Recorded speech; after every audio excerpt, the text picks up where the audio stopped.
isso para os próprios espaços. Não, e a gente é capaz de pensar sem dinheiro, né? Associação sem dinheiro. Não, que nem, por exemplo, né? Até na conversa de vocês vão Vocês se conversar entendem, em crioulo, tá? E tudo. Aí nós vamos ficar lá de fiscal o quê? E vocês vão saber a realidade de vocês. Não, Como assim? a realidade nós já sabemos, porque aqui nós estamos discutindo em português. Só que lá nós já sabemos, a gente vai fazer um trabalho de poliglota, né?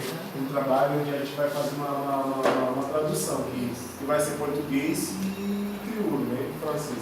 Mas eu não posso falar crioulo lá, também não posso falar português, a gente vai falar duas línguas no mesmo momento, né? Ah, mas é importante.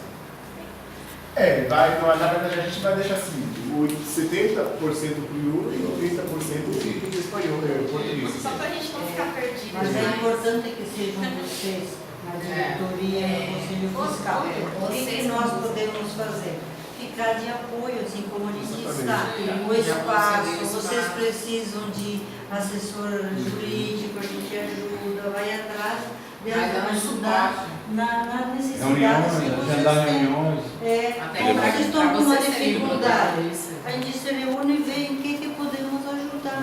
Tem uma dificuldade entre vocês, tá? A gente vê, né, ali do FAO, acho que esse apoio nós podemos fazer. Porque é uma coisa de vocês, não é do... Mas a associação é de vocês. Não, é que eu falo assim, porque eu estava pensando no Conselho Fiscal, por que assim eu queria escolher alguns de vocês? Por quê? Eu vi assim, no meu ponto de vista,